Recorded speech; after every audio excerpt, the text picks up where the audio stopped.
Hello, everybody, and welcome to our AEW WrestleDream review. I am John Pollock, and back for the second night in a row, he is John Cena. Hello, John. How are you?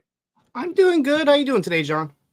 I'm doing well. We have just, we have a fantastic show, I think, to run through tonight, and of course, the headline news that Adam Copeland, the rated R superstar Adam Copeland, making his debut in AEW. Was this an expected debut for you going into tonight's show, John? I think so. As all the pieces and the puzzles kind of came together, we had like the talk of his contract in WWE coming to an end, and then the rumors of him coming over. And then once they kind of started hyping up this Christian Cage Darby Allin match, and once they said it was in the main event, I'm like, okay, this is obvious. And then they kind of like took a while at the end, but you could tell it was definitely going to happen for sure. And when it did happen, they over delivered more than I expected. Obviously, we'll get into it, but with him keeping the music and the nickname and everything, this is like pretty much Edge, just Adam Copeland now. Yeah, I think that, when you have a licensed song, it gives you the opportunity to have some wiggle room here. I'll be quite honest, and maybe I'm in the minority. I just think like the name Edge, if that's the one thing you've got to lose out of this whole thing, I think at this point in time, I don't see it as this giant sacrifice that you're giving up in terms of like the fact that he's obviously got the rated R superstar moniker that I would say is just maybe more valuable for your merchandising and such. That, I mean, it's a very easy transition. This is not one where it's you're trying to create something that it was so synonymous that you're losing, for instance. That's what I was mostly surprised about, was the rated R superstar nickname. I'm like, when Taz said it on commentary, I was like, oh, maybe he's not supposed to say that. But then when Tony Khan put up the graphics saying the rated R superstar Adam Copeland is all he was in the like, video tease too. It was like, obviously that is something that is safe property for them. All I know is if I'm Tony Kimmel right now, I'm just like waiting for that phone call. Like, hey, listen, like this is my spot to start saying the introduction for the rated R superstar again. Very possible. Okay, we're going to be getting into the whole review. I'm going to let people know that tonight, obviously, this was a very late starting show, so we are going to limit feedback tonight to calls. So those that are Post Wrestling Cafe members, the link is in your inbox, and you're welcome to call in at the end of our review, and we'll take your calls for feedback. And if you want to share thoughts throughout the week, we can make extra time on Rewind to Raw. But quickly off the top, it is a new month at the Post Wrestling Cafe, and we're going to be going through our whole programming schedule for this month on tomorrow night's show. But do want to let people know that something new that we are testing out is an audio version of the daily news updates that I do. So Monday, Wednesday, Friday, you can look out for these if you are a double or espresso member at postwrestlingcafe.com. Everyone will still get the written update as usual, but for those members of the cafe, you will also get an audio version voiced by myself going through the news of the day. And another idea that we have come up with is that for all Post Wrestling Cafe members, and this is going to be starting with this WrestleDream review, is that we're going to be putting the ad-free versions of Rewind to Raw, Rewind to Dynamite, and the pay-per-view reviews on the Post Wrestling Cafe. So if you are annoyed by ads, the Post Wrestling Cafe will be your sanctuary for all of that. But tune in on Monday night. We'll be going through some interesting shows that we have coming up this month, and everyone can jump on board. It's $6 a month, postwrestlingcafe.com. And without further ado, John, are you ready to jump back hours and hours ago as we go through 0 hour and a half? As I was getting ready for this show, I'm really gonna be cutting it because the 0 hour is at 7:00. I get out of work at 6:30. It takes me roughly about 20 minutes to get home. I'll make it just in time. And then I find out last night, oh no, we're gonna make this show starting at 6:30. So it's like literally like right as I got off of work. So luckily there wasn't much. I don't think there was any wrestling the first half hour. It was mostly just talking, so I didn't miss much. If you are a fan of the threesome of Renee Paquette, RJ City, and Stokely Hathaway, then the first half hour gave you an extra 30 minutes of content, but really there was very little of note. There was a quick Ricky Starkz interview backstage, the highlight being a C.W. Anderson joke that he worked in 2023, and Eddie Kingston putting over Antonio Inoki. And then we had the opening ceremonies for the show, and this featured a video of various AEW roster members talking about the legacy of Antonio Inoki. And Tony Khan is inside the ring with Rocky Romero, Katsuyori Shibata, and Inoki's grandsons, Hirota and Naoto Inoki, all of them donating Inoki red scarves, and Tony Khan leading the crowd in an each Nissan Da chant that certainly I think it was early in the night, and there were probably like half the audience was had filed in by this point. Not like one of the memorable chants, but I thought this was super cool that they did this, and like you could tell like this. Yes, it's a pay-per-view. There is a monetary component to this, but you can see this show was also very much a labor of love in terms of I believe a very legitimate affinity that Tony Khan had for Antonio Inoki, because he like this show had like even the Inoki theme that they were using going into the pay-per-view, and this ceremony alone I thought was like really nice touches that they had on the show. Yeah, I was actually wondering what they're gonna do for Inoki, and I'm kind of happy they did this. Yeah, it was a little like odd with like the subtitles kind of popping on the screen as Tony Khan was leading on the chant, but like you said, it happened early on the show. There wasn't many people in there that probably even saw it, so it's fine. Just get it out of the way, and then obviously Tony can pay his tribute this way. So it was sort of a rotating series of announcers, including the revelation of this show in Jon Moxley. But the constants throughout the whole show were Excalibur and Nigel McGuinness. And we had Jim Ross slide in there. And then we had Taz, we had Tony Schiavone even in there. But we will get to Jon Moxley, who was on the call for the 3 BCC matches. And my goodness, there is never a concussion is never a good thing. But if ever there was a silver lining, it was having this guy on commentary tonight that I thought I thought he was one of the highlights of the show. And there were a lot of great things on the show, but Jon Moxley was one of them. I'll say it right now, he was my favorite part of the show. And like, obviously the wrestling was amazing on here, but as far as like just having a voice on the show, I think I'll remember this show, WrestleDream, the debut, as the show where Jon Moxley kept adding money to the swear jar as he was on commentary. The 0-hour matches, we had 4 of them. Keith Lee, Satoshi Kojima, Athena, and Billie Starkz taking on Shane Taylor, Lee Moriarty, Mercedes Martinez, and Diamante in the opener. There was a "We Want Bread" chant, and Jim Ross was chanting, "I want an explanation," as he wanted to know what the genesis of this longstanding association of bread with Kojima originated from. So Keith Lee did this military press onto Lee Moriarty, but is stopped by Shane Taylor. So we got a little interaction here of the former tag members, led to Kojima getting the tag and the machine gun chops and doing the big chant with the crowd. Starkz was in with spinning wheel kicks, and then an O-face by Athena onto Lee Moriarty. And then a Big Bang catastrophe sets up the cozy lariat, and it is Moriarty taking the fall from Kojima in 5 minutes and 42 seconds. Sort of just a warm-up match for the crowd. Nothing wrong with it. And, they had, it was a short time, didn't overstay its welcome. And I think it was the right choice of making this kind of a, get Kojima in there to do his trademark spots and a place on the card. Yeah, it was a fun little opener. When they first announced it, I was like, wait, excuse me, what? But it kind of made sense with like the women's side, because you have these two teams kind of feuding with each other recently. And you have Shane Taylor Promotions and Keith Lee kind of going in it. So Kojima was obviously like the odd choice, but it makes sense in this show, WrestleDream. I did like the line. Well, I didn't like it, but I did question like Jim Ross asking what the Bread Club was and this and that. And also, I think JR pretty much outed himself as not being a regular viewer of Ring of Honor, because he was like really like wondering when Athena was going to get like some momentum behind her. I'm like, dude, like she's been winning every single match for the past couple months now in Ring of Honor. I would say there's a case of like several times on commentary this week where you're wondering, is like everybody watching all of the programming that is under the umbrella of AEW, that like just certain little like storyline things and just backgrounds of certain programs. Josh Barnett and Claudio Castagnoli. This was the random match we heard about last night.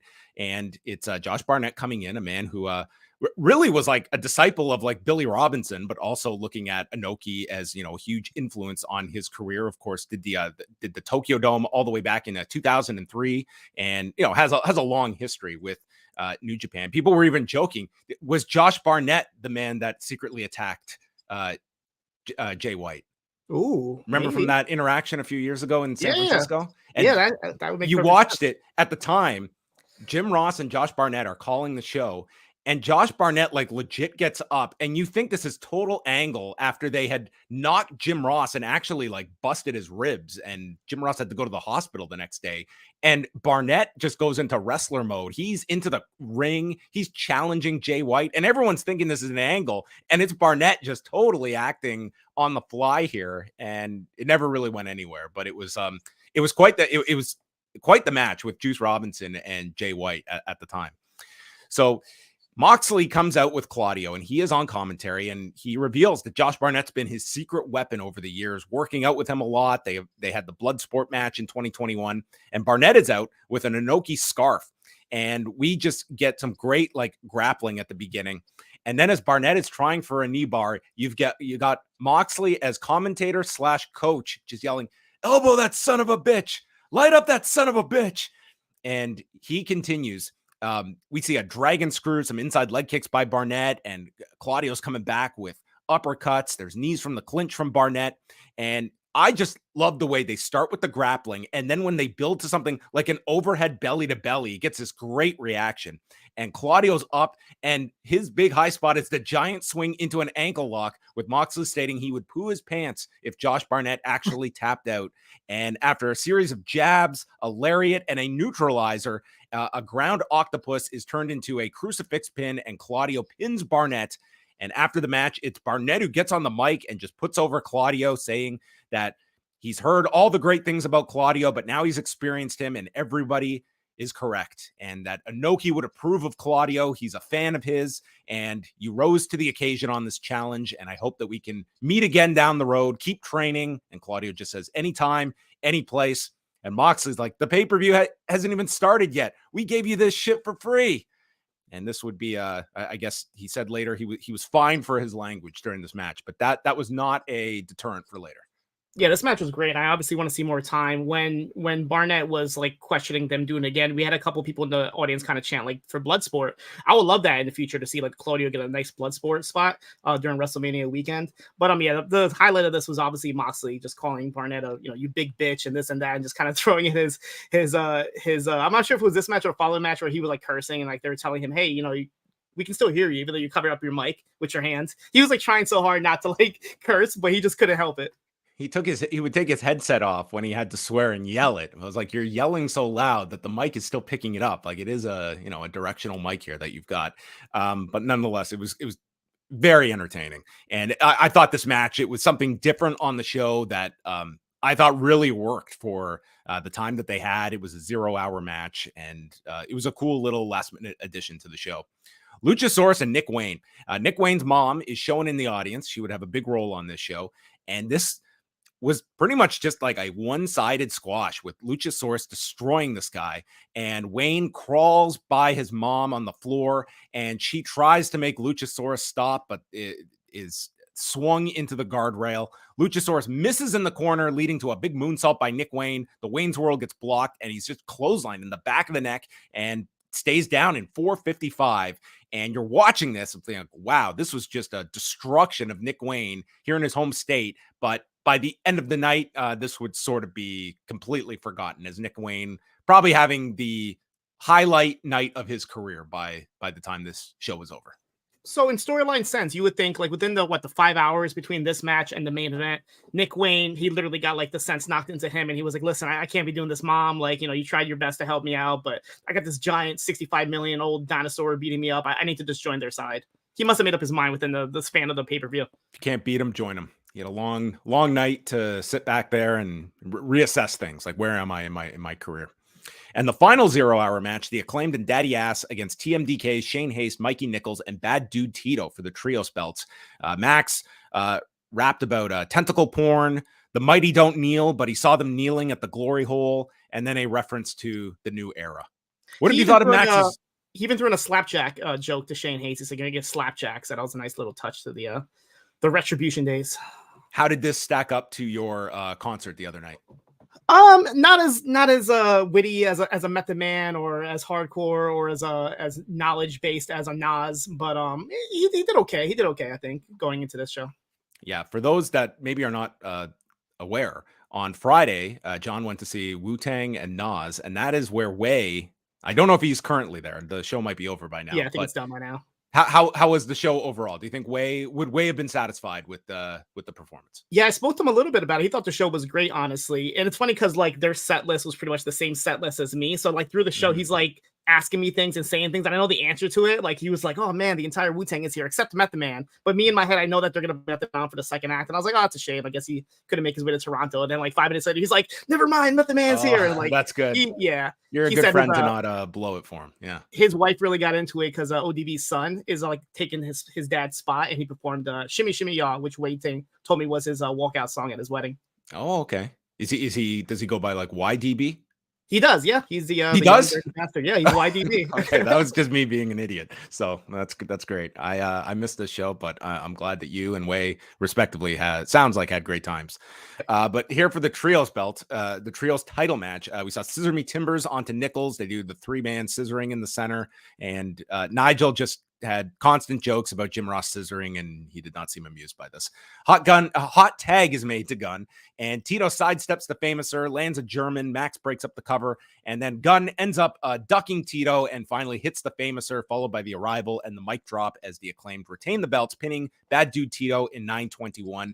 I did think overall that TMDK was a really good trios unit here for the 9 minutes that they had. There was throw out that promo from Collision. They had no buildup here. It was coming in cold. The result was of no doubt for anyone. But I like the three of them together here in the spot. I know that their primary work is going to be over in New Japan, but I think this is a really good threesome that they had, and fun match. I wouldn't say zero hour. I'd recommend Claudio and Josh Barnett. I wouldn't say anything else. You have to drop what you're doing, but certainly that was it was an easy hour of wrestling to watch. Yeah, it kind of flew by, and I feel the same way about TMDK, specifically Haston and Thorne. I definitely want to see them. Sorry, Haston and Nichols. I definitely want to see them more. I know they filmed a match on Ring of Honor, so obviously if their schedule permits, I wouldn't mind seeing them more on AEW in the tag team division. And one thing I think we forgot to mention was during the Inoki celebration, right at the end of it, they just cut to Christian Cage, who was watching. That's right. The celebration, which is kind of funny. It's is he eyeing? Who's he eyeing here? Who's here without a father? So it was kind of an odd. They finished the ceremony, and yeah, he's just scoffing in the back, and you're thinking wow, are they going to do something on the show where he disrespects Inoki or slaps around these grandsons or something? Yeah, that's what I thought. It was more so he's just there for the cutaway for everyone to think of what they might do, and it was actually a pretty clever thing to do with the Christian character. On to the main show, and starting the pay-per-view is Excalibur, Taz, and Nigel McGuinness, and we are kicking off with the 2-on-1 handicap match. Man, this feels, and it was hours and hours ago, with MJF taking on Vincent and Dutch of the Righteous for the ROH tag title. So MJF is out and addresses the bullshit rumors that he attacked Jay White, or as he calls him, Tofu. And I do feel this chant is going to get over for Jay White for all future appearances. This will be his "you suck." Yeah, I feel like anything that MJF can say at this point, whether it be a wrestling move or just a chant, it's going to get over at this point. And Tofu is just another one. So for all the theories about what this match would lead to, any secret partners, they just did this a straight handicap match, and MJF, either he is the most brilliant guy, or he's just or maybe you just say this guy has figured out wrestling, because he comes out and he just says what his objective is for the match, and the crowd gets 100% behind this. And his objective was, first of all, he denies attacking Jay White. Someone stole his devil mask out of his bag and calls them the dollar store devil reject dickheads. And he's going to lift Dutch and body slam him. And then he's going to grab Vincent by his dirty hippie hair and shove him up Dutch's ass. And that was maybe the more ambitious spot. That how are they going to do this? But that's what the crowd had. And this match was this is wrestling out of a house show of any era. It was just so simple of a match, but this audience was all into MJF just trying to body slam him. So he immediately goes for the body slam to Dutch, and he can't lift him. So he goes to the floor, and he gets this woman in the front row to massage him. And dude, this security just swats her hand away and was having none of her touching one of the performers, even though she was egged on by the performer. But this was quite something to watch.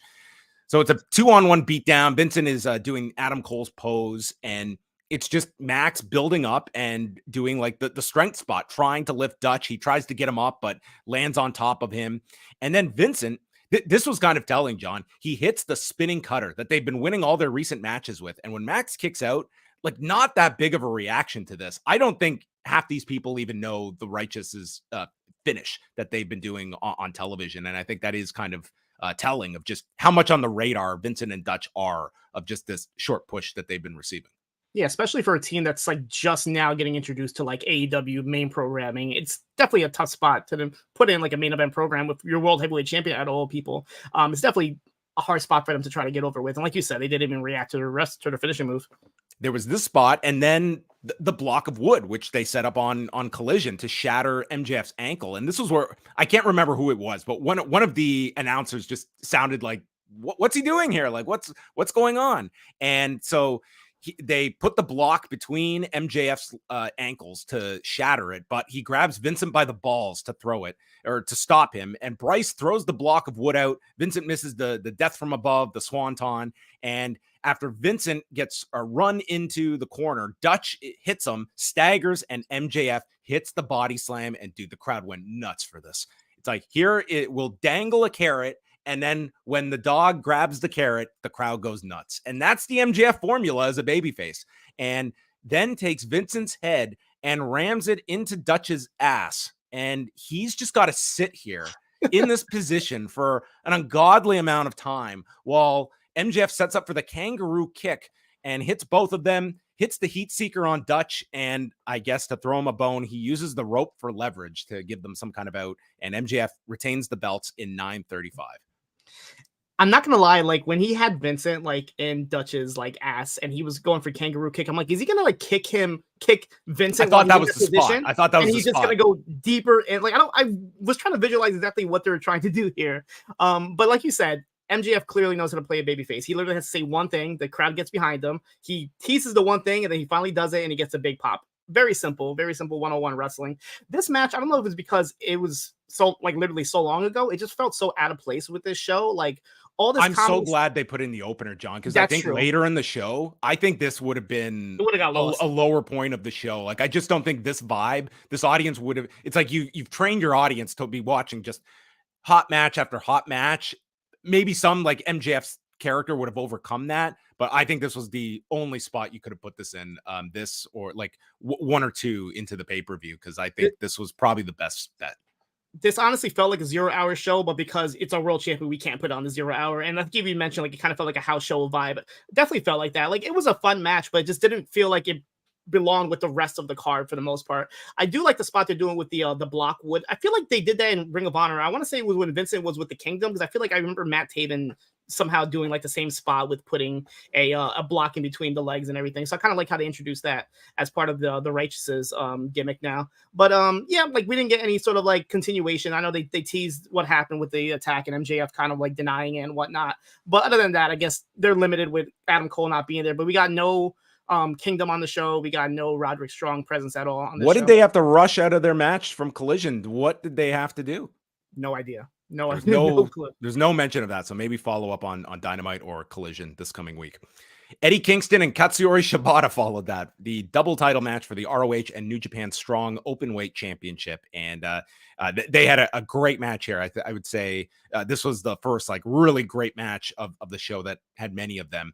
Shibata using the figure four, and he's working on the knee, and then Kingston would get up and have a flurry of chops. They also brought up the fact that, Eddie Kingston was more like your King's Road influence as well, but also had like a lot of respect for Inoki. And Shibata, I don't know if any of the broadcasters like jumped on this fact, but it was a great spot where Shibata starts doing the Kawada kicks on Eddie Kingston, and Kingston just snaps like he is just angered at this disrespect and fires off these chops, and they're trading lariats and boots. Neither goes down. Then they go to their knees, and we have a ground octopus. Kingston gets to the rope, and then Shibata kicks out at one. There's a Northern Lights bomb for a 2 count, Hurricane, and then the new finisher for him, as Kawada had requested, the power bomb, and he wins another match with the power bomb in 10 minutes and 58 seconds. And the two, they shake hands, they bow to one another, and they did display mutual respect, with Kingston giving up the ring to Shibata, and they even played Shibata's music at the end of this as he was in the middle of the ring. But for 11 minutes, I thought these two did excellent job, and this was our first of many great matches on this show. Yeah, and we even have New Japan referee Taito Nakabayashi as well calling this match. When this match finished, I'm like, this is great. This is gonna be like my match of the show. Little did I know we had like 3 or 4 other matches that are gonna top this, but this is exactly what I expected. I like how they kind of exchange the Hurricanes at the end, and yeah, I guess he's been doing this power bomb. I feel like he's done it like before as like his finisher now, like kind of like after the Hurricane kind of putting the stamp in it with that power bomb. But yeah, I love this match. I definitely want to see these two kind of go at it again at some point, maybe for the Pure Championship. I don't know. Can Eddie Kingston do a Pure Rules match? I guess we'll find out.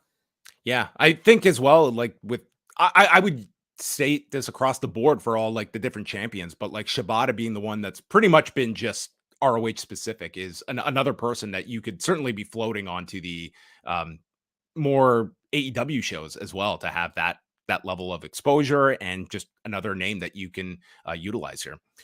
Kris Statlander and Julia Hart for the TBS Championship. So they go over the history here with Julia Hart making her AEW in-ring debut on May the 11th of 2021, which was a loss to Kris Statlander. And the last time Julia Hart lost was April 25th of last year to Kris Statlander. So quite a lot of history here between the two, and they have done a pretty effective job with Julia Hart in the buildup for this match. I would say like the best work we have seen from Julia Hart, where this character has, to me, kind of solidified itself. She feels comfortable in the role. Yeah, and I do like the fact that they brought that up. And I feel like that's like a Will Washington thing, because whenever I hear him on the AEW podcast, he knows his dates and like whenever people lost and won matches. So I feel like he might have kind of threw that nugget into the atmosphere, and they definitely picked up on it. But yeah, I love this entire build. And I even like how they had like Brody King kind of just in there as like a backup heavy for Julia Hart. But his presence is felt, obviously. But I like how it's mostly the spotlight on Julia Hart, and it's like her time to shine out of the House of Black now. Hart is delivering knees to the ribs and tries to like kick off of Statlander's back for a senton, but nearly slipped here, but did complete it. Hart then goes underneath the ring as Brody King distracts Statlander, and she comes back and she's got the mist in her mouth, but Kris slaps it out of her and goes for the Sunday Night Fever, which Julia Hart kicks out from. And the crowd's kind of just, they're going along. It's like not bad, not great, but it's just kind of there. And then we see this nasty German by Statlander, and she climbs up the turnbuckle and is stopped by Julia Hart, who hits this spider suplex, and the crowd comes alive. And it was the snap of their fingers, and all of a sudden they wanted to see Julia Hart win this match. It just went from like 0 to 10 in an instant. And Statlander stops the moonsault by Julia, and you get the crowd booing this. And Hart knocks her down, hits her moonsault, but Statlander gets her foot on the rope, applies the Heartless, and Kris is able to power up to her feet into a tombstone, follows it with the Sunday Night Fever, and pins Julia Hart in 8 minutes and 57 seconds. And Statlander just drags Julia Hart to the edge for Brody King to carry her out. And it seemed like the story of this at the end was this audience very much embracing Julia Hart, and by the end, like they wanted to see her. At least a healthy portion of this audience wanted to see the title change. No, I felt the same. Like even in the beginning, you kind of heard like sporadic boos for Statlander, but once she hit that spider suplex from Julia Hart, and the camera just kind of zoomed in on her face as she kind of stood there in trance, upside down, the crowd definitely got behind her as well. And obviously they didn't like the finish, but I think it's obviously the right finish to have. But this is hands down the best Julia Hart match that I've ever seen. I agree. For sure. Like, and I think Kate brought this up on Collision Course. I hope it's not a case where like Julia Hart loses and like they kind of forget about her and move on to the next challenger, because she definitely has a lot of momentum going to it. Like you need to start building to programs that don't involve a title. So have Julia Hart feud with somebody else, whether it be somebody on Ring of Honor, whatever the case is. Just give her like a story, give her a feud. Not everything needs to be about a title, basically. So I hope that they don't like kind of lose the momentum and slow down on Julia now. Yeah, I think it's something where you've invested all this in Julia Hart, and as we have seen, you go a couple weeks without follow-up, and it's almost as though it's like air out of a balloon, and you lose that. And I think that would be one of my takeaways on this show was Julia Hart having there's something there that the audience is in tune with. The Guns, Lucha Brothers, Orange Cassidy and Hook, and the Young Bucks. So the winners receive a future AEW tag title match. And we have Nick Jackson and Phoenix starting off as a preview for Wednesday's match. And then we see Phoenix lift up Orange Cassidy, and he immediately starts selling his shoulder, and he tags out to Penta and is taken to the floor. He has run into the guardrail and thus taken out of the match. He is taken to the back and never returns. And they didn't even focus too much on this. Like the announcers like made reference to it. Now the way the match goes, it does feel as though this could have just been a preventive measure where Penta's left on his own and there's a story there.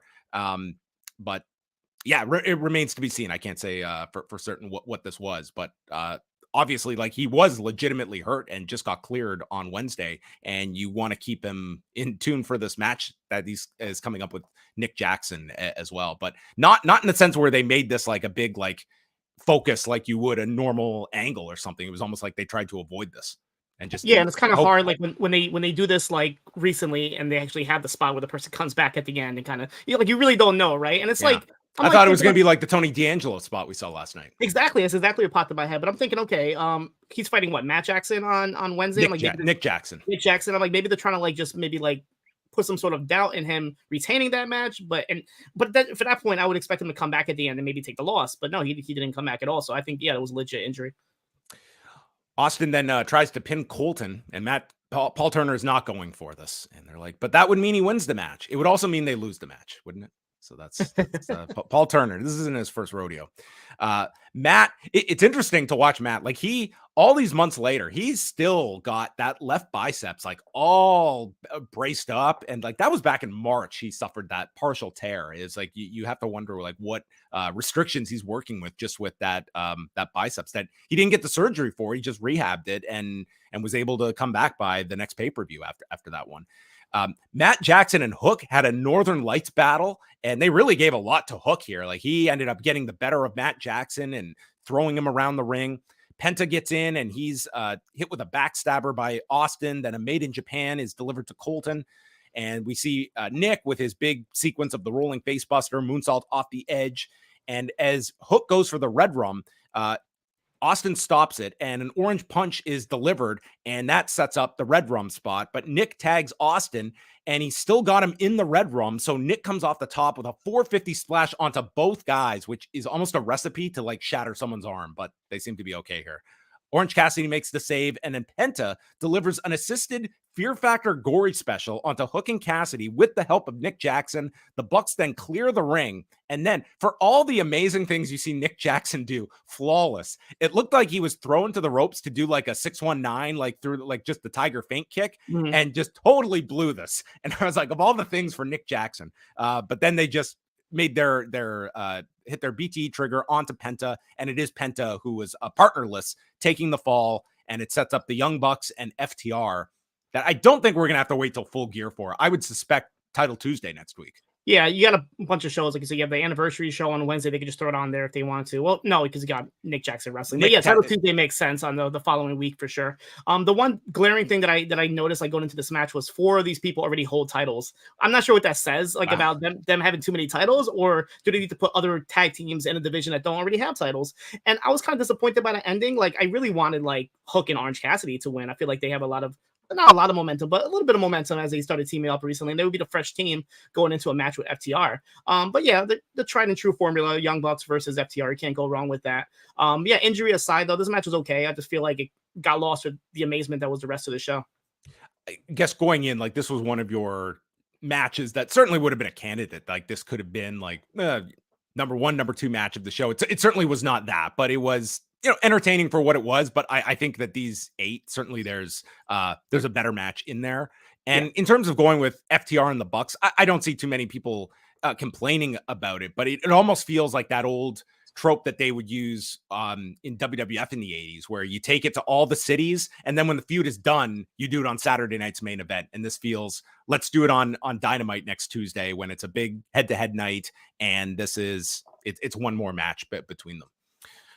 Then we go to Hangman Page and Swerve Strickland. So this is something that has almost become a staple for AEW, where there are some times where they just treat these as, okay, this is the babyface and this is the heel, but tonight's an away game for the babyface. And they went all in here with Swerve. Like, he comes out and he does the Who's House, like, just to reassure the fans, you're supposed to be cheering me. Like, do not be holding back here. This is what we want. And Hangman played heel for most of this match, playing off of the pen stabbing from the contract signing. And it's not too often that we've had a stab wound to work over in a match as we had here. Yeah, for sure. But even this is the match to do it in, right? Why not? I love the whole presentation of Swerve coming out. He had that amazing like robe jacket, and obviously the Prince Nana dance is getting over, so you had to have that kind of spotlight here. But he felt like a hometown hero coming home, and you knew exactly who you're gonna cheer for. And oh boy, did they let Hangman know that they did not want him here in Seattle tonight.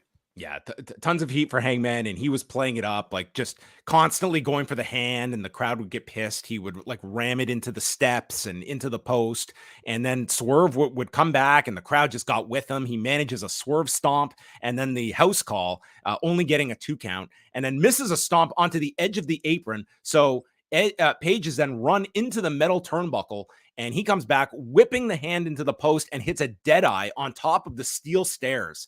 And as he is setting up for the buckshot, Swerve grabs the foot and they trade slaps. Hangman bites the injured hand and goes for a buckshot, but lands in a drop toe hold. And Swerve pulls back the arm and snaps the elbow as they're explaining that's the buckshot arm. And Doc Samson, who is the busiest guy selling injuries on this show, is checking on Hangman Page.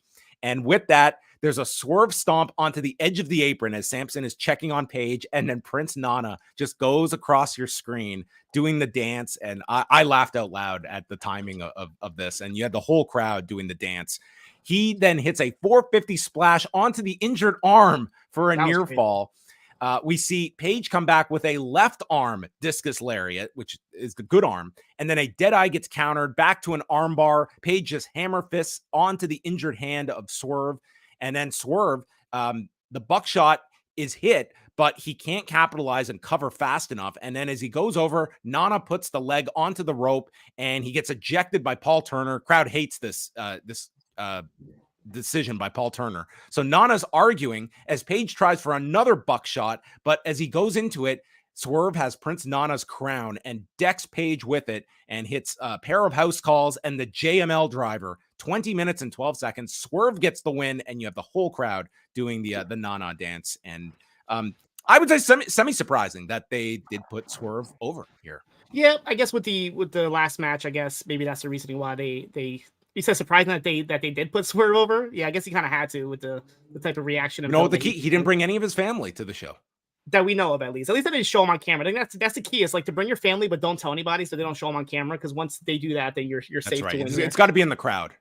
This match was fantastic. And if I have to say one thing I didn't like about the match is like the Doc Samson spot. Like honestly, they couldn't like predict what was gonna happen in the previous match with Phoenix, but for them to go to like a back-to-back spot where one was legit that we think and one was not is kind of like saying something. But this match was great. I just love how like Swerve, I felt like he saved up all his specials like in a video game just for this like one match that he was waiting for in Seattle, and he just let everything loose at the house calls at the end. That 450 on the right arm at first, I'm like, did he miss it? And I'm like, oh no, I went back and he landed it on the arm, which is something you don't really see in wrestling. So I thought that was fantastic. Him working on the arm to prevent the buckshot lariat, and then like Nana getting ejected and then like leaving. I didn't even notice the crown. He took off the crown, but he left the crown on the apron before he left. So I thought this match was amazing. I wouldn't be shocked if people call this the favorite match on the show. It's definitely up there for me. But yeah, this match was fantastic and just the perfect right call to have Swerve win this match against a big deal like a former world champion in Hangman Page. What's the next step with Swerve? Like, what's the ceiling coming up? This is a huge win. Like, this should be propelled to like world title shot. I was gonna say he's got to get a world title, especially after he made that comment about being like the first Black world champion. If you're gonna be somebody like Hangman Page, a former world champion, I feel like you need to go after the title now. Is it the right time to do him versus MJF? Possibly. That could be another like Title Tuesday match that you could just throw on for TV. A weird pivot to go from Dutch to Swerve. Yeah, I guess that's true, but yeah, I think you have to, right? Because like international title, I can't see him going after that right now with who's holding it. I think the world champion, after he made the proclamation to become the first Black world champion, you kind of have to go after that title. Is that big enough for a Full Gear title program? It could be, but then like, what do you do? What is like a little over a month before Full Gear? I guess you can hold off till then and just keep Swerve strong with some big wins on Dynamite. They had Sean Kemp on. We had several notable people in attendance here. Sean Kemp was like my favorite basketball player when I was growing up. I even had like the Sean Kemp, like the kamikaze style Reebok shoes. I remember you talking about that, how like you got those instead of what was it, Shaquille O'Neal? The Shaqnosis ones, yeah. There you go. Yeah, that was always my team. I always played as Sean Kemp and Detlef Schrempf in NBA Jam. Nice. And then later they showed Demetrius Johnson in the front row. And that one was hilarious because they're building up. Him and Kenny Omega are doing like they're having some head-to-head video game battle on Tuesday. And they teed it up as like Demetrius Johnson versus Kenny Omega. And Moxley's like, for real? And he thought it was happening on Dynamite and was just such a great moment of him thinking the that way he reacted, he legit didn't know. He's like, wait, are you serious? Like, this is actually happening? Like, they know it's a video game battle. I would totally love to see like just a legit like grappling match, Danielson and Demetrius Johnson on like any episode. Just put it out there. And those guys, they could put something together in 20 minutes, and I promise you it would be great. So anyway, not Sean Kemp, though. I don't think Sean Kemp needs to be doing any grappling. Nah. Wheeler Yuta and Ricky Starkz. So Moxley is back on commentary. I was very happy for this. And he's paired with Jim Ross. And man, I would love Jim Ross and Moxley together. That should be the Rampage team right there.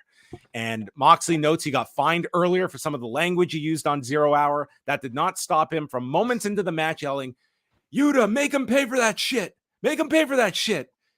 And This just kind of like just... the other commentators' reaction, like, hey, John, you know, you have a cough button that you could use, right? And then, just because you cover your mic with your hand doesn't mean we can't pick it up on our mics. Like, just hilarious. Him just kind of like one thing after another and just keeps dropping the swears left and right. Yeah, I love that it's AEW that has the they're squeamish about swearing of all places.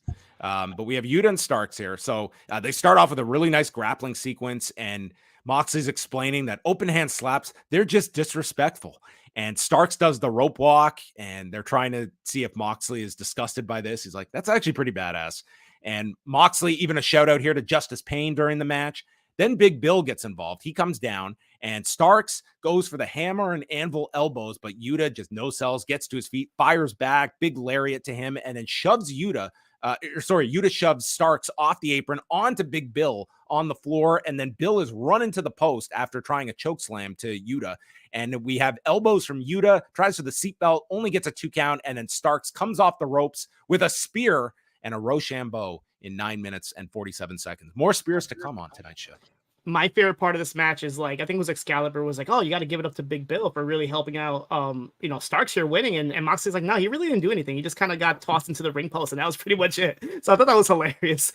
If there was one match that didn't really need to be on this show, I feel like it was this one. This could have easily been on a Dynamite or a Collision, even a Rampage. It kind of felt out of place. But on the other side, I do like how they're giving Ricky Starkz a little bit of shine and actually having him getting a victory on a pay-per-view, which is big for him as well. But I feel like this match just definitely didn't need to be on this like 14 match 5+ hour show. Yeah, I thought the wrestling was good for what it had. They didn't overstay at 10 minutes, but it was one where like the audience took a dip during this one. I think it did feel like an excess match on the show, but I didn't have too many complaints about it. But that sets the table for Zack Sabre Jr. and Bryan Danielson. And Moxley's sticking around for this one. And he added a lot, I thought, to this match.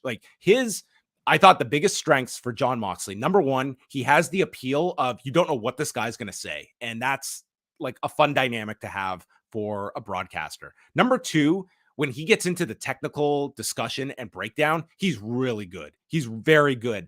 But to me, the greatest value of him is his authentic excitement he had. And this match was the perfect example of it. He elevated the match he became a fan. It's so evident the level of respect he has for Bryan Danielson and watching him here.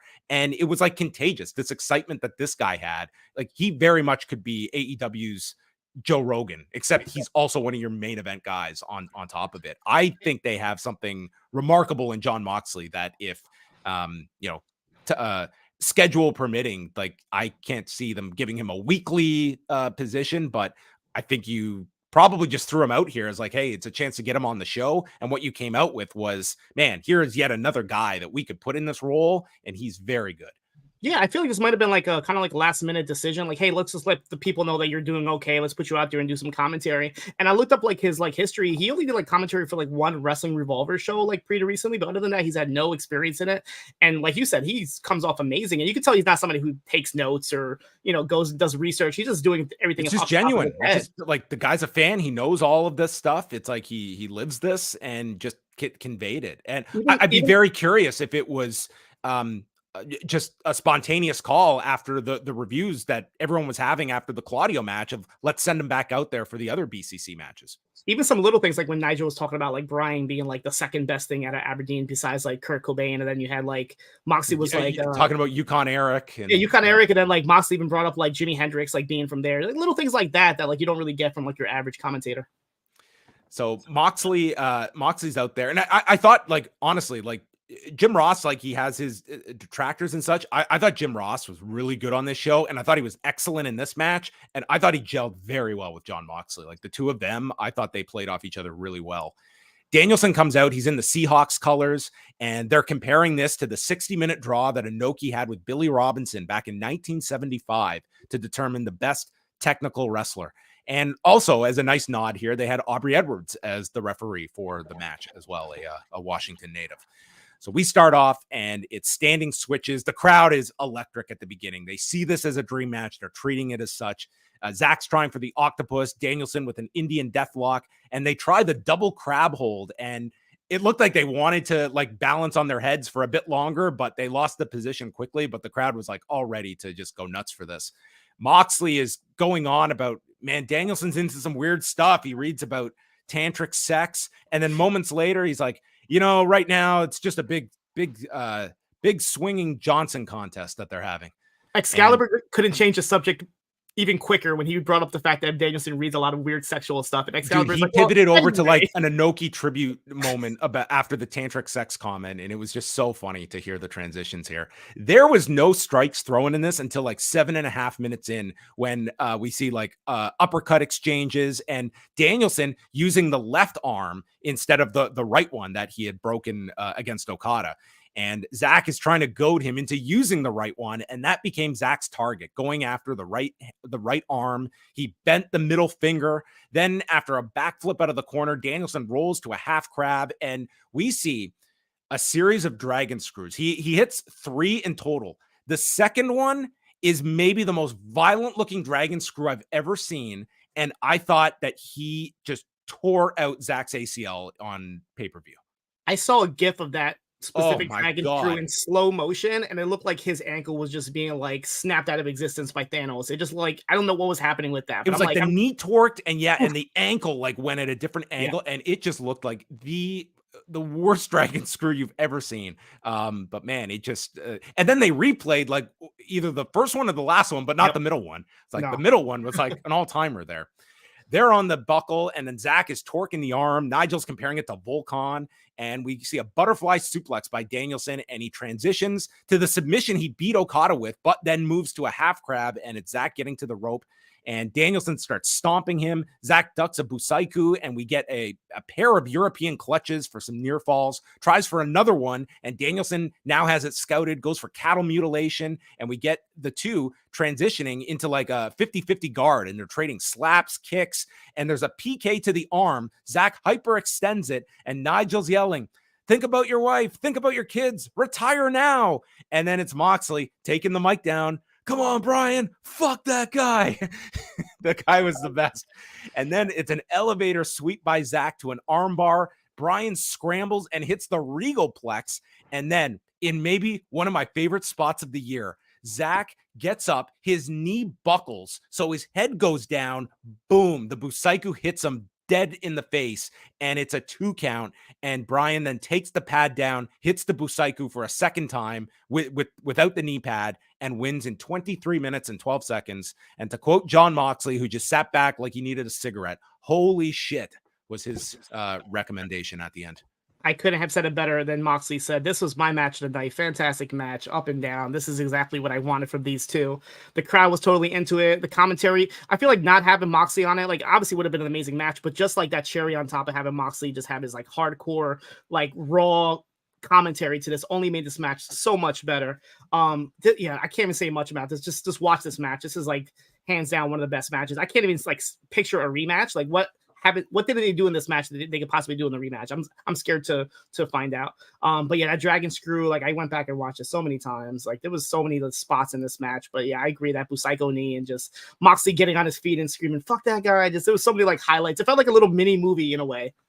Yeah, I mean, God, I looked at this year as one where you just feel like match of the year was going to be so unattainable after we saw the Omega and Ospreay matches, and they still might be people's front runners. But when you couple Danielson with the MJF match, the 60-minute Iron Man, when you consider like the Forbidden Door match that has like this whole like different context to it when you're watching it with the knowledge that he's working with this broken arm, and then you throw this in there as well. I mean, this to me was top tier. It was my match of the show. I think this was one of the best matches of the year. Quite honestly, I thought this was like up there among like AEW matches, which is like a pretty lofty standard of like some of the all-time matches that we have seen. But this was just unbelievably great.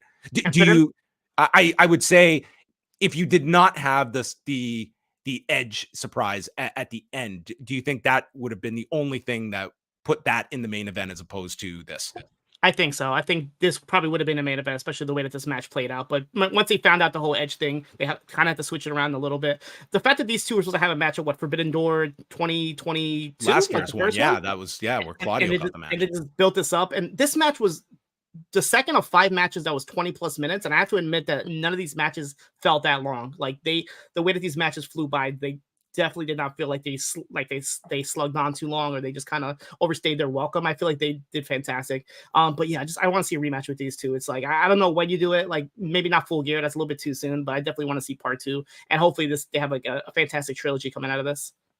Yeah, it was certainly, I would recommend this whole pay-per-view, but this would be the match above all else. And Danielson offers his hand, Zach rolls out, and Danielson just stays in the ring, and then he raises Aubrey's arm and gives her a hug as well. So a cool full circle moment for those two as well. Yep. Then we saw Demetrius Johnson, not getting Demetrius Johnson against Kenny Omega on Dynamite this week, but they will be battling on Twitch or some platform. Maybe we'll get Demetrius versus Pac. Wasn't that like the storyline with Pac supposed to get like the Mighty Mouse gimmick and whatnot? So maybe they can kind of my goodness. They can go back to that and have these two feud over that name. Will this Kenny Omega Demetrius Johnson match be covered on Shot in the Dark, or do you have your limits? What is it? It's a Street Fighter match. They're playing a video game. I'll check it out and see if anything comes out of it. I'll talk about it on Shot in the Dark just for you. Chris Jericho, Kenny Omega, and Kota. We follow this match, and look what's got to follow it. We've got like Chris Jericho, Kenny Omega, and Kota Ibushi against Will Ospreay, Konosuke Takeshita, and Sammy Guevara. Like the depth on this show was incredible. Taz is back on commentary with Excalibur and Nigel. Moxley had certainly earned his wage tonight. Omega and Ospreay start the match, so the crowd is like right to their feet. Like there was no come down after the last match. They were really hot for this, and the heat for Don Callis as he comes out with the family. And they've got the her name escapes me, the artist, but I retweeted it. But they've got her newest work is a mural of the Last Supper with Don Callis as like Jesus, and Sammy Guevara is Judas in this mural. It looks amazing. It's just unbelievable.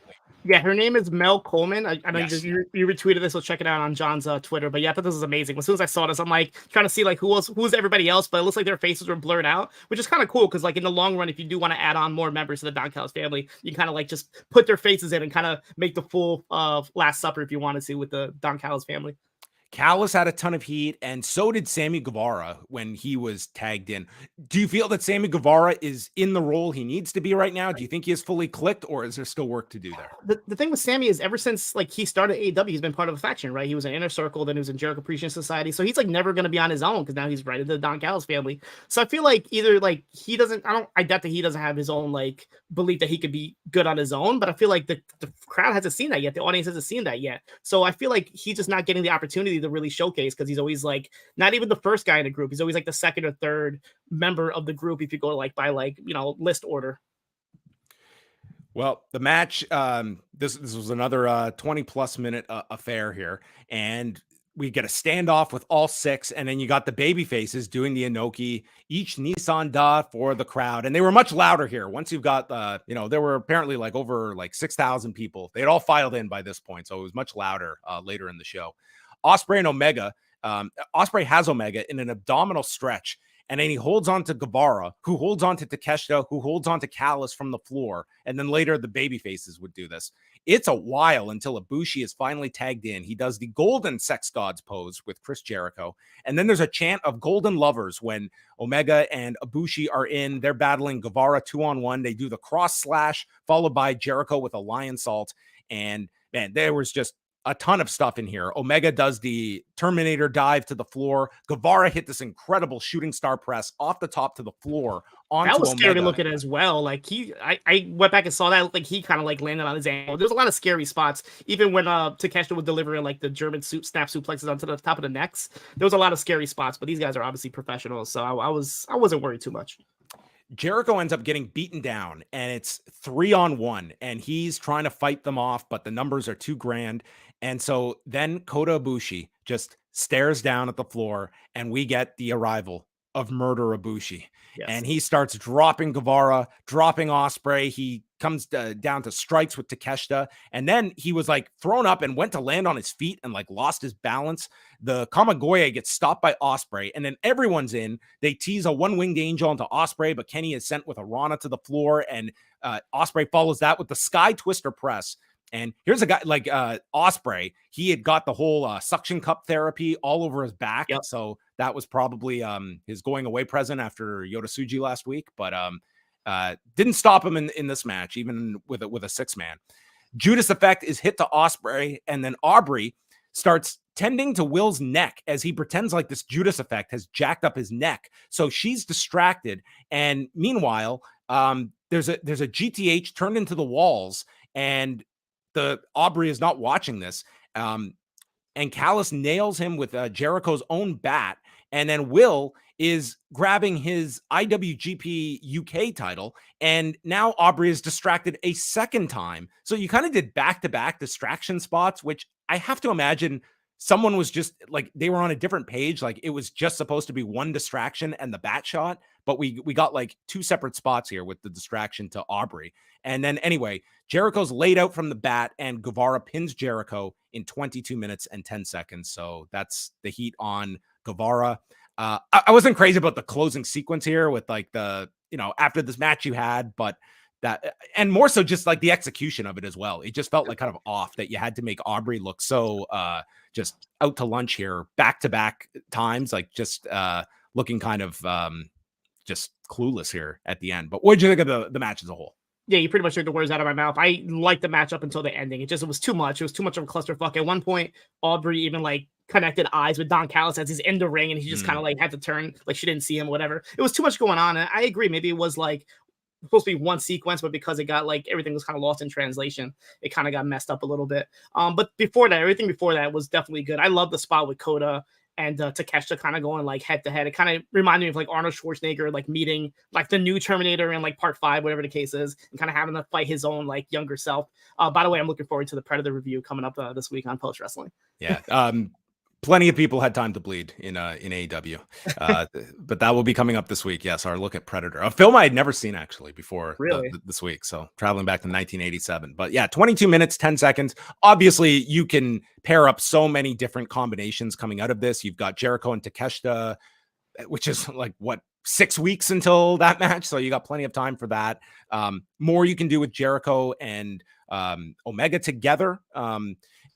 I guess the question mark here, John, is like Kota Ibushi, who I would still say like he certainly feels like he's missing something. Like it's a pretty high standard of what his background is and what you hold him to, but he does feel as someone that it's just even in the 6-man, like I still feel like he's a step off. I think he needs to have like that one big singles match in AEW, like whatever gets Takeshita, who could be whoever, honestly, to kind of like get him back into people's like eyes as like the best one of the best wrestlers in the world. One thing I thought also, did you think that like Will Ospreay kind of felt out of place, like especially with the entrance that came out with like that Don Callis family music? It just didn't really fit Ospreay. I feel like at this point of his career, I feel like he shouldn't really be in this role. Hopefully it's like a temporary thing just to do this match, but I feel like he doesn't really fit in with this Don Callis like vision. I think it was tough because you had to give them, I think, enough of Ospreay and Omega without people feeling cheated from it. And I think you kind of achieved that, but I think you don't want that. You didn't want that to like overshadow everything because it's not the central program in this 3-on-3. It's obviously a connection that you have and don't want people to forget. But that easily could have just been the whole focus of the match, that everyone wants to see this third match between the two.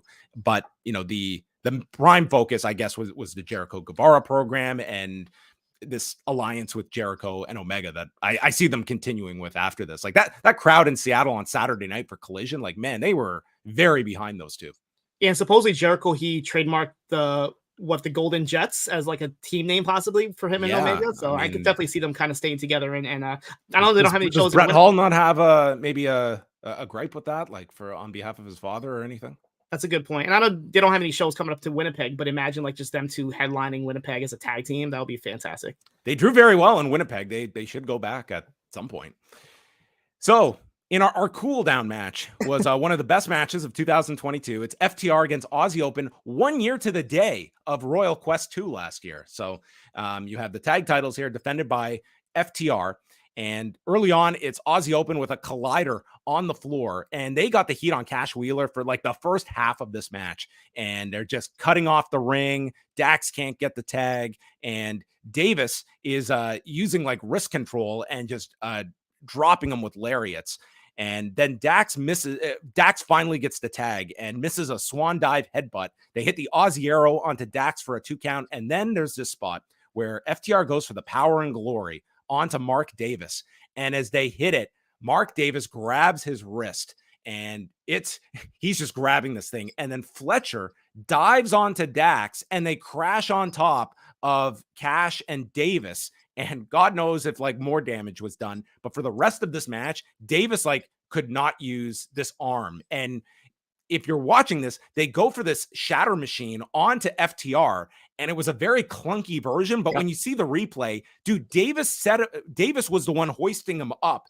And he does it with one arm. He can't use his like right arm to get him up into position.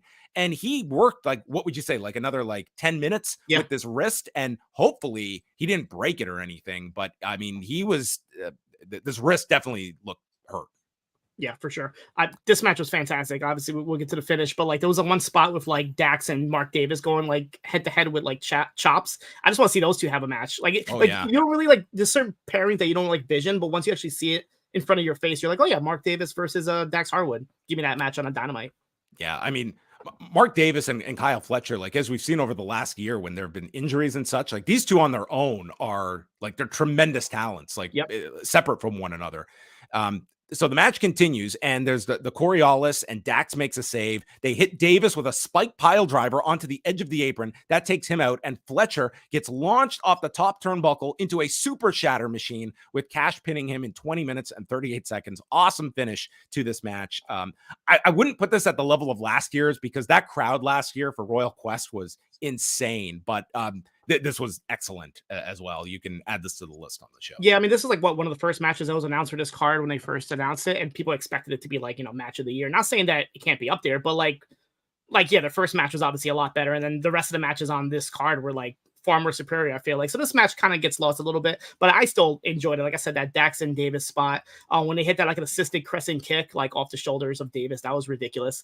My favorite part of this match though was Taz like asking Nigel what the Aussie thing is, and Nigel's trying to explain it. He's like, oh, it's like a Commonwealth thing, and then Taz is like, oh, is that like an England thing? I don't know. I'm from the boroughs of New York, and then Nigel's like, oh, you should go there. And Taz is like, oh, I was just there. And Nigel's like, no, Australia, not England. Like, just like a back and forth between Nigel and Taz, which is hilarious. And him like not understanding between like Taz and JR asking what the Bread Club is. I feel like you could do like a whole like spin-off podcast, like with like the new commentary team explaining to the old regime like what certain terms mean. Nigel McGuinness explains the world. That can be his podcast. I enjoy Nigel a lot. I think he's like a fresh new voice, and I've missed him like just on commentary on the regular. I think he's been great on Collision. But the main event is Christian Cage, Darby Allin, 2 out of 3 falls for the TNT Championship. Cage comes out with Luchasaurus and sends him to the back, and then Nick Wayne comes out with his ribs taped up, and he gives Darby a long hug, the long hug goodbye, and then goes to the back.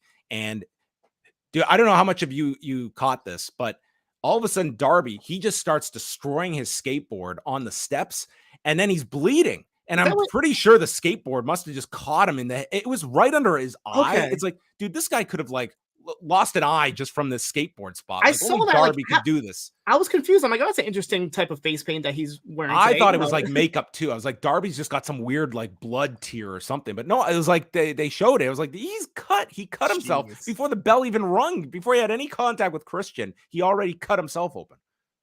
That's ridiculous. So don't smash skateboards over the steps. First fall, it was only 5 minutes, and Cage controlled most of it. And then Cage does like this double bicep pose to the crowd. He's giving them the middle finger, and then Darby comes, yanks the turtleneck over his head, and jackknife cover to get the pin in 5 minutes out of nowhere. And crowd went nuts for this. And as Nigel said, Christian Cage has done to turtlenecks what Britney Spears has done for visible thongs. Yes, and then I think Taz was just speechless at that one. I was like, not the analogy I was expecting from you, Nigel. Thank you. He even mentioned how Darby had like nails like Cher, and Excalibur was like Cher, and Taz like, this is the first person I could think of. I'm sorry. Okay. The second fall, Cage spots Nick Wayne's mom. Does Nick Wayne's mom, has she been given a name on the broadcast? I'm not familiar with her actual name. No, so. I don't think she has, honestly. I'm just saying, on the broadcast, we have never heard her referred to anything but Nick Wayne's mom. I don't think they called her anything but that, honestly. This is like Stacy's mom. Like, she just doesn't have a name. There we go. For a Nick's dated mom. reference. Cage just slaps Darby in the corner. Darby comes back with a code red for a near fall, and he's going for all these different covers. And then Nick Wayne's mom Cage walks up to her, and she's pretending she's interested, but then throws a drink into Cage's face. They don't know what was in this. Hopefully it was not alcohol, because that was a previous AEW incident. Yeah. And then Darby hits a tope suicida after Cage takes his drink to the face, hits a coffin drop on the floor, and tries one in the ring, but lands on Cage's knees. And then these steps are set up on the floor, and Cage is on the edge of the apron. He lifts up Darby and goes to throw him from the apron onto these steps, but he drops him short and he lands on the floor. Now, me, John, I'm thinking that is like a sign from another power that was just telling you escaped death. Just consider yourself lucky. No, because instead Cage goes to the floor. First, he suplexes him from the floor, and then Darby's like, do it again. And they go back onto the apron, and Cage lifts him up almost like a Michinoku driver and throws him down onto these metal stairs. And dude, this was like the most painful looking spot you could envision Darby Allin taking. I don't know what this guy's back is going to look like in like 2 years, much less 30. But he gets counted out. They go about 9 minutes or so of the second fall as Doc Sampson's on probably half work, half shoot duty here. Yeah. This was like, it was uncomfortable at times, honestly. Like, it got to the point where whenever Christian would like lift up Darby, I literally got like sick to my stomach, and I got worried about what was happening. And I know we're enjoying this, obviously, but I swear to God, I hope like 10 years from now, we look back at like Darby kind of like talking about all his injuries, and we're going to be looking at each other like, oh, but we all fucking loved it at the time, didn't we? We all enjoyed it. And he kind of has to live with it now. So I hope it doesn't get to that point. But I legit got scared with Cage. Just like, you could tell he was struggling to even like try to get a good grip on Darby. So he just like dropped him the best way he possibly could. And it did not look good at all. I mean, yeah, this was like when he came up short, I was like, God, talk about like a happy accident that you missed this, and just take it as a sign.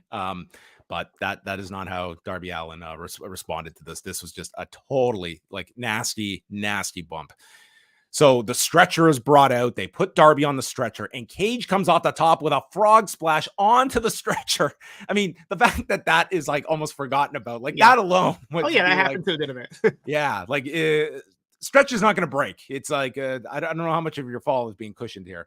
So he takes the splash, and meanwhile, Cage has torn up the whole ring apron. So it's just the wooden paneling underneath, and he applies a scorpion deathlock onto Darby, who reaches the rope. And it's Darby who uses his Cher fingernails to the face and hits the scorpion death drop, goes for the coffin drop, and it hits. Christian kicks out of the coffin drop, and the whole place goes nuts. They both fight on the turnbuckle. It's a sunset bomb by Cage onto the wood, and then misses Darby and spears Bryce. It was really well timed. The only thing, Bryce had like the nicest landing onto like the padding part of the apron, but he's out from this. He's not like Dragon Lee last night, who took a super kick and was out for like 8 minutes on the floor. Like, that was a hell of a super kick. Yeah, we made that joke that like when you wear a referee shirt, I guess like your energy just gets lower because you can't take the same type of damage if you don't have the wrestling shirt, the referee shirt on. The only explanation. So Cage low blows Darby, and then he grabs the TNT title, but Nick Wayne runs down and he yanks the belt away. His mom is like, yes, Nick, doing the right thing. And then he stands there with Darby, and Darby just tells Nick, get him. And Wayne screams at him, and all you've talked about my father, and boom, he turns and he nails Darby with the belt. I'll say this used to be the hallmark of like a Vince Russo turn, where it was be the guy who's like, he's going to just turn the guy next. I thought they did this one really, really well, where it was like this crowd like gasped at this turn, and he nails Darby with the belt, allowing Cage to pin Darby and win the match, 2 falls to 1, and then Nick Wayne and Christian Cage embrace. Before we get to all the post-match stuff, your thoughts on this 2 out of 3 falls match, where Darby may or may not have a working spine? Yeah, I thought it was great. Whenever there's like 2 out of 3 matches, all these scenarios pop in your head of different ways to like cause a finish. So of course I thought like maybe Luchasaurus is gonna come in and just destroy Darby and just get the DQ win out the way. But no, there was no Luchasaurus involvement for the first 2 falls. And then like if you're gonna do a count out spot, this is the way to do it, right? Like totally destroy this guy by tossing him like a rag doll against the steel steps. And then on top of that, just give him a frog splash on top of a stretcher. Why wouldn't you do that? I thought the match was fantastic, honestly. Like I kind of thought like, are they gonna put this in the main event? Like I understand what they're looking to do after the match, but like, is this the right match to do it? And they definitely proved me wrong. I feel like these two definitely tore it up tonight in Seattle. Literally. Yeah. The ring was just completely a mess after this. So, by this point, if you want to jump into the StreamYard room, we will be taking calls momentarily as we go through the post match here. But Wayne and Cage embrace, and then Christian holds Darby Allin, and then he slaps him. Nick Wayne, that is slapping him, yelling about leaving my mom and my dad. So obviously they will revisit this like legit falling out that Darby had with Buddy Wayne. Yep. And Wayne is attacking him. Sting walks down. If I was Darby, I'd be like, dude, like at what point was you've been here the whole night? So Sting walks down and he's attacking both guys. And then Luchasaurus comes down and they finally outnumber Sting. They beat him down. It was like, dude, this whole crowd, they're all just watching towards the entrance, which is, you want to kind of have the anticipation, even if they're like, you're going to have like your doubt, but it was well laid out. So they start beating down Sting, and then Cage grabs the 2 chairs for the concerto, like really good teases of like what is coming here. And the lights go out and this place goes nuts. And we see a video of a mysterious man getting into a car, driving across the city. You see the text of rated R superstar. And then with a revoiced "You Think You Know Me," yep, the familiar tune of Alter Bridge plays. This is what Adam Copeland got in the settlement. And he comes out to a gigantic pop. And you've got Nick Wayne and Luchasaurus all like ready to go to war. But Christian is like he doesn't know, is this guy here? This is Edge. And he's like, calm down. And Adam Copeland gets into the ring. He is handed the chair by Christian, and he teases giving Sting a concerto, but instead Nick Wayne gets his own medicine here, because he turns and swings the chair into his back, then throws it at Luchasaurus and nails Luchasaurus with a spear. Unlike his return at the Royal Rumble, the cameras caught the spear. Yeah. And then Nick Wayne takes a spear, probably the greatest moment of this guy's career. And then Christian Cage escapes the weasel, and he gets out of here. And it ends with Adam Copeland shaking Darby's hand and then shaking Sting's hand, because here were like the two like crossing ships in the night, like Adam Copeland, and it didn't really cross over with Sting in WWE during that brief period that Sting had there. And that's how we go off the air. So your new era is I guess Adam Copeland.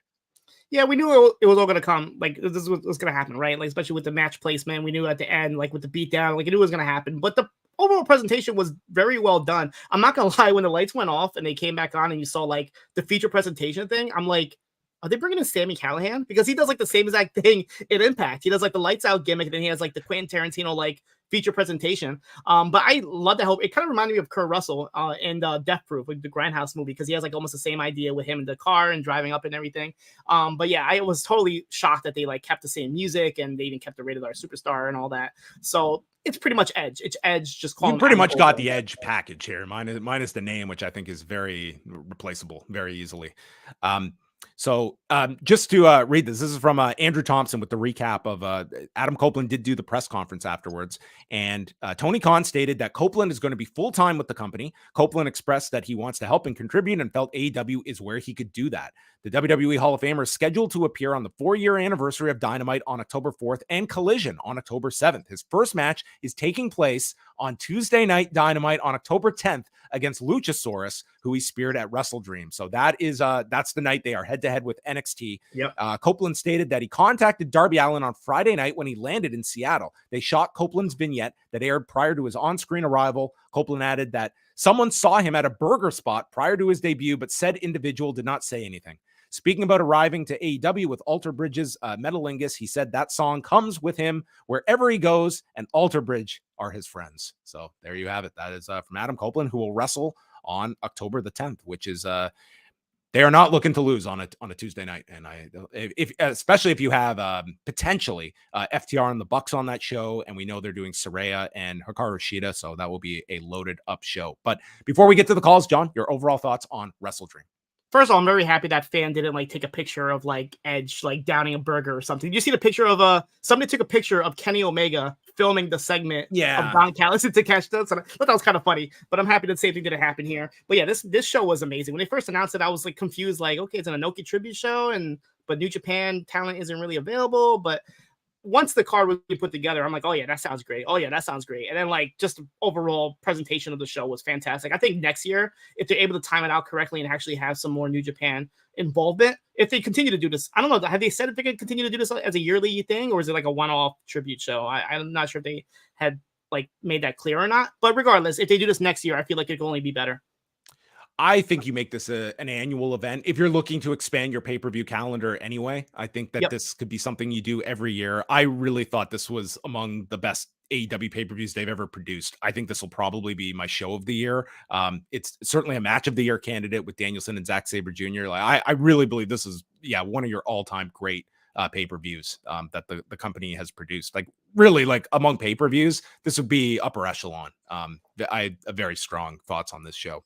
My question is, was Edge's daughters watching this, or were they too busy watching Taylor Swift possibly show up at the Jets Chiefs game tonight? If I could mute everyone on my timeline about everything about like I could go off on a whole rant about just for this person to just go watch a football game and what a spectacle needs to be made of it. It's like, do you have any wonder why celebrities are put in this like different light and treated like they're aliens here on Earth for our amusement? I mean, anyway, it was just like nauseous to be watching this. I was much more happier to be watching this show than that. But let us go to the phone lines after that diatribe and hear from someone who was at the Climate Pledge Arena tonight. He is Post Wrestling Zone Bruce Lord. Bruce, how was the show tonight?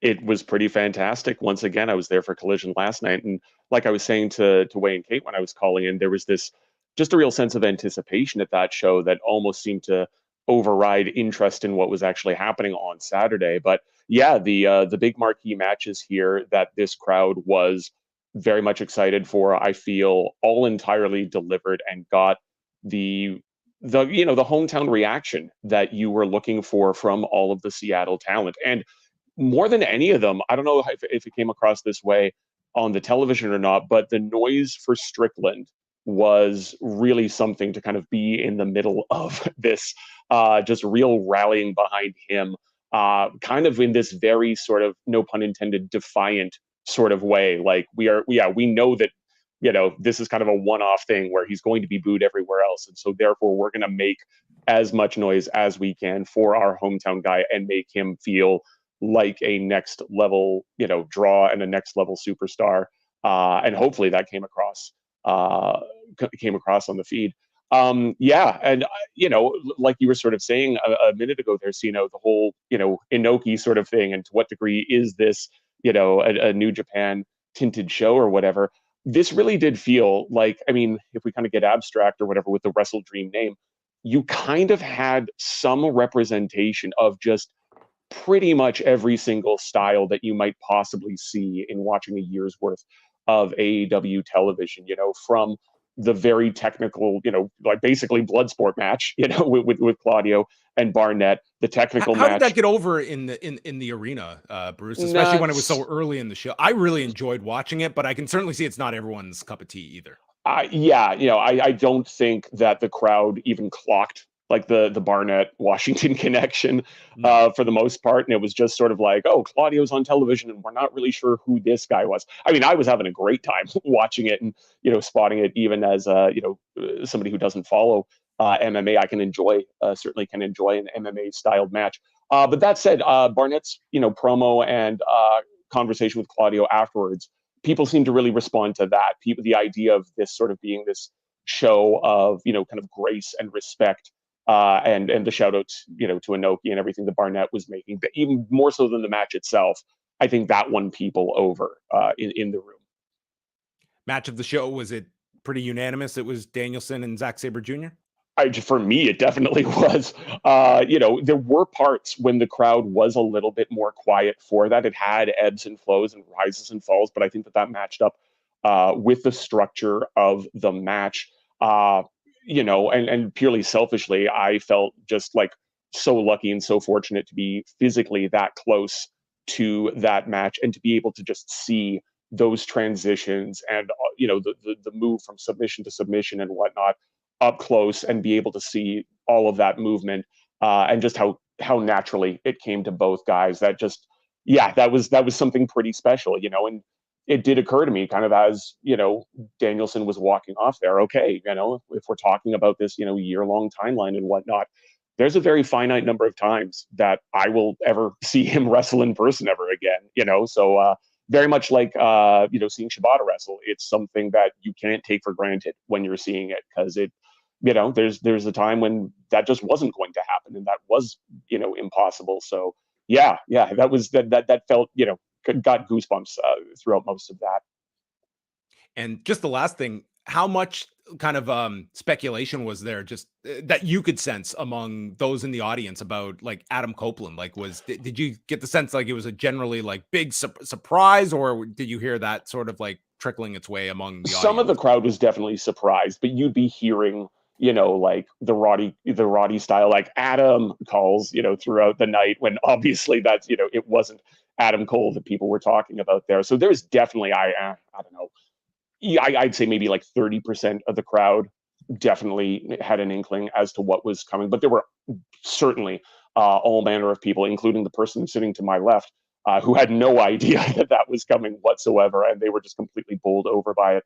I don't know if it was captured on the feed or if it had gone black by then, but he actually kind of like went out into the crowd and just kind of like walked around and milled about for about 4 or 5 minutes. We didn't see it. Just went off when he was just shortly after the Sting handshake, and that was he spent like 4 or 5 minutes like revving up the crowd, either from the ring, going out, walking into the crowd, taking selfies with people, high-fiving and everything like that, like really doing this like, yeah, I'm here and I'm here to do stuff, and very much trying to sort of underscore, one, I'm excited about this, but two, yeah, this is a big deal that I'm here now and whatnot, really trying to kind of cement that link or that connection, I think, with an audience that, I mean, speaking personally, it's not a move that makes a massive deal for me, but certainly, based on the reaction, the pop that he got, it was fantastic.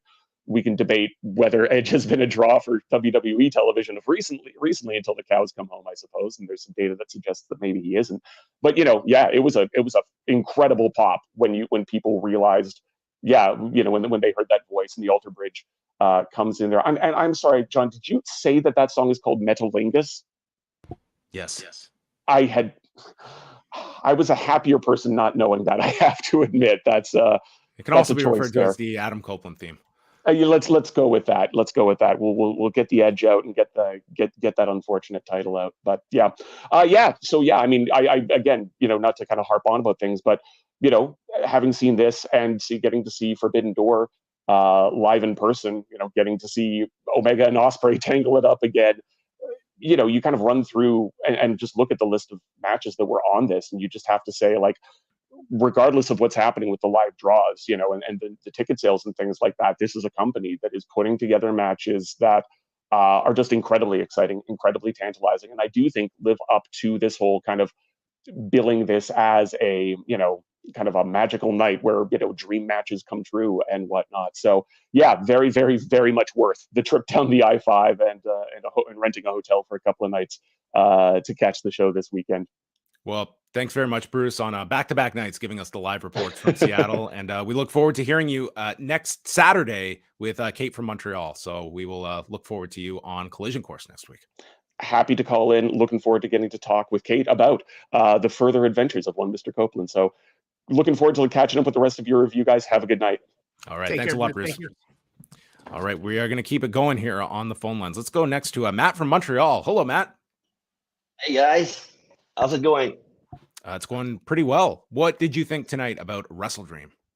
All over amazing wrestling pay-per-view as usual by AEW standards, I would say. It was so long. I thought I would have a little bit of a downtime, but no, zero downtime. And I have two questions for you guys. Sure. Why did the Bucks won? I think they want to do the match on television. I mean, John really wanted to see Orange Cassidy and Hook get the win. I definitely see that team being something they continue onward with. And to just do, you could have had them win tonight, but if I really see that being something you do on television as opposed to I don't see us getting a big, long, drawn out program with them. I think this is going to be, just a chance to do this one on TV versus those that, didn't see the match for whatever reason at All In. All right. My match of the night was Swerve versus Hangman. I think the feud is going to continue. It was really, really fucking good.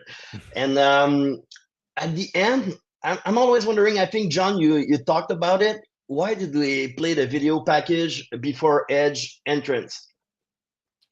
I think they just wanted the tease of it. You didn't have to do it, but I think it was just, building the It was like 10 seconds or 15 seconds. Yeah, I feel like people already knew Edge was coming in, so just to kind of do this, kind of make the presentation a little bit more, I guess, more powerful, by having, him. He's finally driving over to AEW, whatever the case is. And I was reading a little bit of Andrew's notes, and like they had just filmed this. Like as soon as he got off the plane on Friday, he met up with Darby and they filmed this. It was a last second decision for them to even do this video package. Okay. So amazing show, guys. Hey, thanks a lot for the call, Matt. We appreciate it. All right, we're gonna go to a regular here. We got Bryan from New Jersey. Hello, Bryan. What'd you think of the show tonight? Excellent. John. And also I noticed Bruce was very visible on the hard cam during the show in his post shirt. So glad he called in earlier from a nice setting. But within the span of a month, we had these two outstanding AEW pay-per-views and at least two match of the year contenders for Bryan Danielson, who conversation for Wrestler of the Year. And this match with Zach was a work of art to me. It's my favorite active wrestler versus my other favorite active wrestler when Bryan was retired, and even some of his first couple of years back active. That's how big of a fan I've become of Sabre. And so just that has lived up to my expectations, maybe even exceeding them. And, Swerve and Hangman was great, and main event was great. Listening to Adam Copeland on the presser, it'd be cool if he does follow through on wrestling all these wrestlers he's never faced before and having an open door to others, because last guy to say that didn't really end so well. And also, I hope this women's match tonight isn't the end of Julia Hart's run on TV. I think she's really grown, or at least grown on me. So she's been doing really good stuff. So very optimistic for the future of the company. Yeah, I don't think you're alone. I think a lot of people have come away from this program impressed with Julia Hart, who is still, like, we make the joke all the time, like, she's 21 years old. And when you think about, like, the fact she's had 2 years already of television experience and where she is right now, I mean, she is, like, when you compare, like, she is like 3 years younger than Tiffany Stratton. And I mean, just look at the match she had just this weekend. I think, those are two people I think that you would be earmarking for much greater. But to John's point earlier, I think it's now, okay, you lose the title match. What is the follow-up to all of this? Because unfortunately, you can have a big program and then sort of just get put to the side and you end up in like a Wardlow territory. Yeah. And also, she's not the youngest person in the company anymore, including young Nick Wayne. Is like, nobody could believe it. His mom couldn't believe it. So, Mrs. Wayne and Jon Moxley were great supporting characters tonight. That's true. We need a category for best supporting performers on tonight's show. Jon Moxley and Nick Wayne's mom would certainly be the candidates. Yeah. So, well, thanks a lot, Bryan. Thank you. Have a great night. All I got. You Take too. care. I did get a name, by the way. She is Shayna Wayne. Shayna Wayne. Okay. Well, What do you there think they go. do with her now? I mean, obviously you can't just get rid of her, and you kind of have to have some sort of storyline with, Nick not wanting to listen to Mom anymore, but you kind of have to keep her in this story somehow.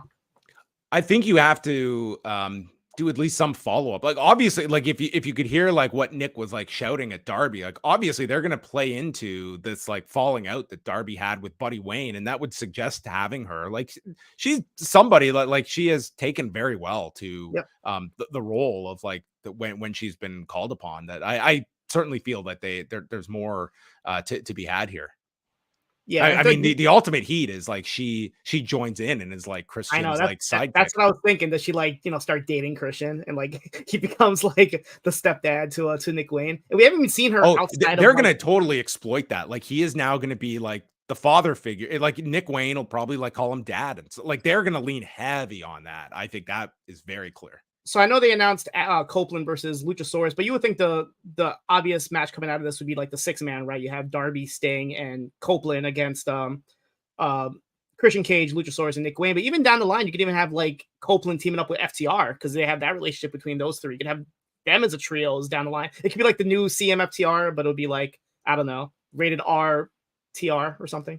Yeah, sure or maybe there's still some outstanding issues when Cash and Dax didn't respond to that home invasion by Seth Rollins when he called them on SmackDown. There's so much that you can do, and I'm always interested to see someone like outside of a WWE system and what differences there are, and the canvas is there for a lot that you can certainly do with an Adam Copeland. But and rated FTR, that's the name that I was trying to think of. I read that they actually WWE abandoned that trademark back in 2020 for Rated R Superstar. So it was just up for anybody at that point. Let's go. We've got another call here from Muggin. Muggin, your thoughts on tonight's WrestleDream pay-per-view? Man, I was not surprised. Look at the grin on Muggin. I mean, he just had the time of his life tonight.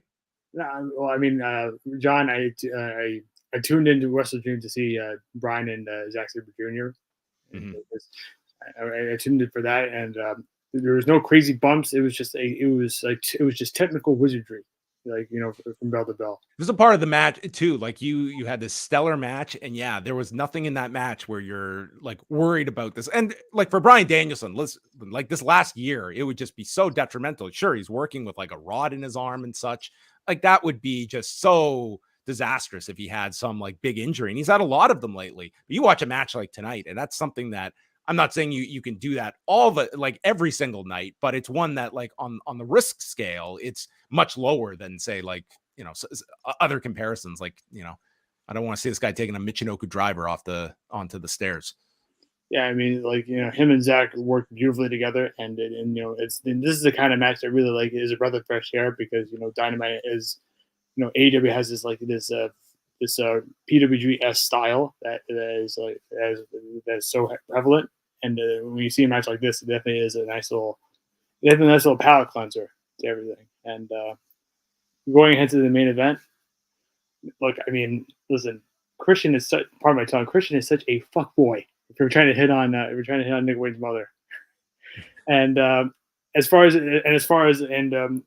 the lights went out, here calling it. Yeah, speaking of which, Moxley was a laugh riot on commentary. He was a laugh riot, and man, is it just me or is it the international? Also, the international title is it become the man cover curse for AEW? Because Fury's getting hurt, Moxley getting hurt. You know what I mean? Orange Cassidy is lucky that he didn't get hurt for all this time. I mean, like he was almost like a mummy for some of those injuries. Now, before I let you guys go, I want to talk quickly about the main event. Mm-hmm. I mean, the Nick Wayne turn was easy to see coming. I definitely saw that coming, and I also saw it coming when Adam Copeland showed up. I mean, as soon as the car drove past, I saw the radar written on the road. I was like, okay, that was it. Now, long term, I mean, Copeland and Christian Cage is definitely a match to happen, but you don't need the TNT title to do it. But I do see a scenario where Luchasaurus will bend Christian Cage because you saw in Collision with the triple threat, Christian pinned Luchasaurus, and after months of taking credit for him winning the TNT championship, you have to think like around Full Gear that Luchasaurus will gain the power of self-respect. Especially when you figure he's losing to Adam Copeland in his first match, and it's like he's letting down Christian. Like you could certainly see that sort of falling apart at some point. But I can see like John's idea, like at least getting this 6-man in, and maybe that's the breaking point. Like Luchasaurus loses yet again, that kind of thing. 'Cause honestly, Christian and Nick Wayne together, I think that's like you've got Luchasaurus as like the muscle. It can work, but they've already kind of been introducing that dissension with like the title switch and where you can go from this. And we could possibly get where Christian becomes his stepdad and Nick Wayne has to rename himself to Nick Cage. Oh my God, dude. John Cena just bringing the heat tonight. You're on one, Cena. You're on one. And he's gonna be making some trademark inquiries tomorrow. And one last thing before I let you all go. Bucks in FTR 4. Do you think it's going to be a full gear in the gear form? No, I see this one being on TV. I don't see them holding this one off that long. That would be my thought. I could see them doing it as early as next Tuesday on Dynamite. But you have a lot of Dynamites before then. I wouldn't hold this one off until then. And do you guys think Roderick Strong will fill in for Adam Cole when tag team with MJF, because MJF retained the tag titles on his own. I mean, they kept it short, which is nice. But I mean, I think long term, because I don't know when Cole's going to be healing. He's going to be 100%, but they have to put the title on Roderick Strong just to keep MJF busy. Because between that and of course Switchblade down the road, I mean, they could do the Switchblade match for Title Tuesday, I think. Yeah, you could do that as well. Like, where do you see John them going with the Roderick Strong direction at this point?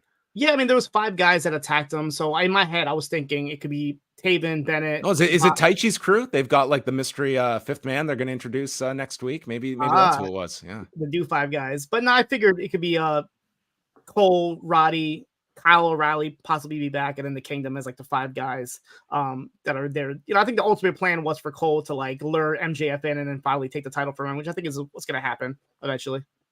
But didn't O'Reilly have neck fusion like a year ago? Because I don't know where he's at.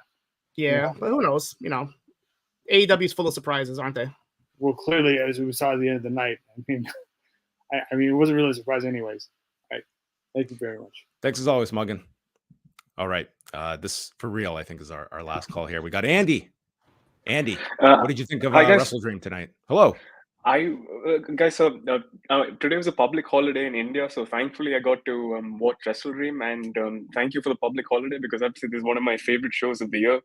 Absolutely had a blast. Bryan versus Zack Sabre Jr. was everything I could have hoped for and more. And just the mark out moment at the end was the cherry on top of the cake. So there has been this narrative that AEW is feeling a little cold, a little bit stale and everything.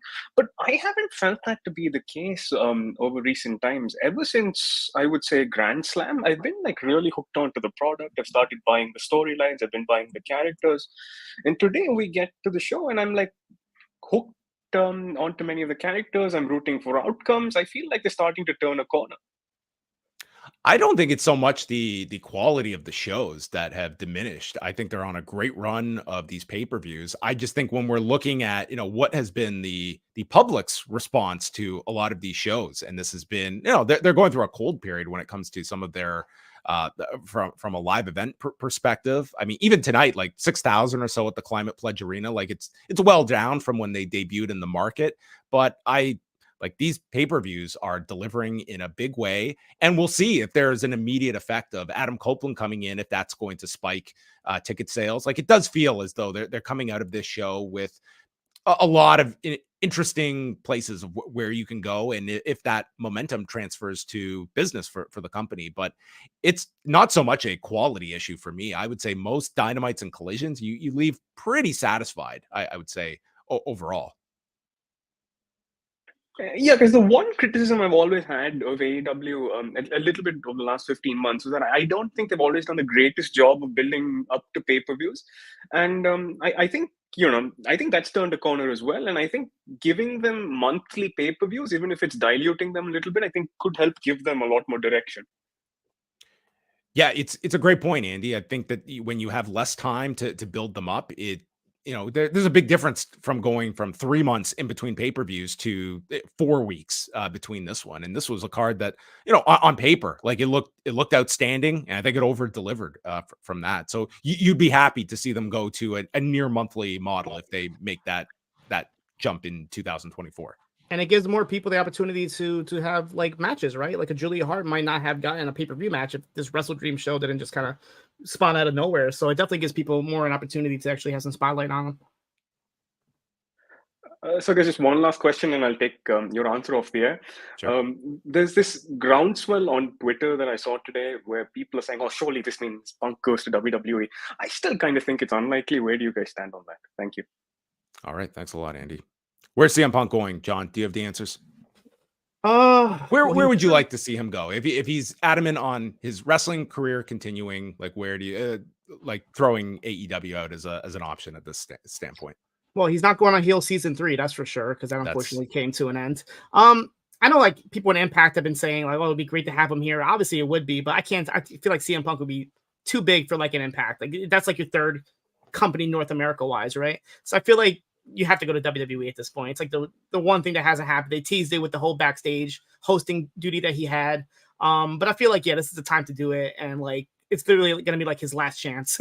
Like WWE just has to do it at this point. You put him in the Hall of Fame, do the whole deal with the Legends contract and give him like one last run. It's what people have been waiting for since he left like 10 years ago at this point.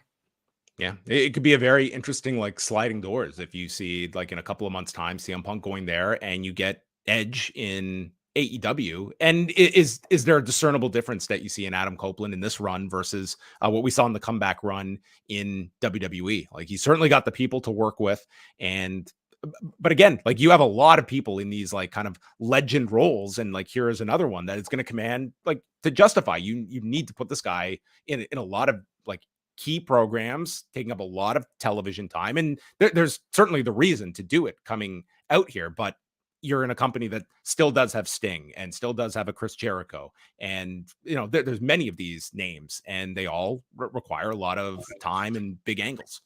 So is he going to be Collision Copeland? Is he going to be like the one person to spotlight on Saturday nights now that CM is gone?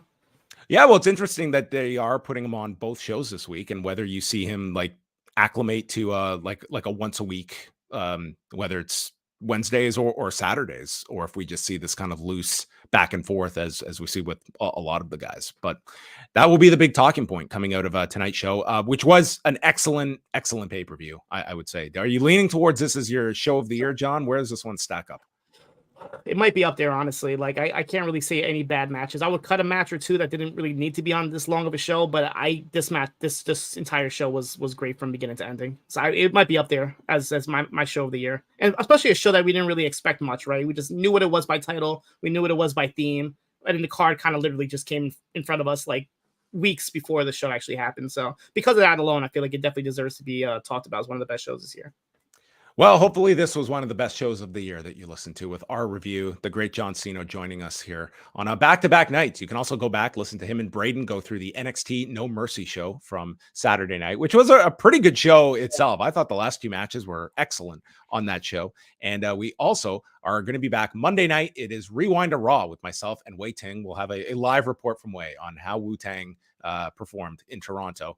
And then lots to come. We will be unveiling our schedule for the month of October, Monday night on Rewind to Raw. And again, a reminder that we are putting out audio updates of the daily news updates Monday, Wednesday, Friday this week for Double Double and Ice Cap members over at postwrestlingcafe.com, where you can also get ad-free versions of our pay-per-view reviews, Rewind to Raw and Rewind to Dynamite. And you can, of course, John, catch your work where?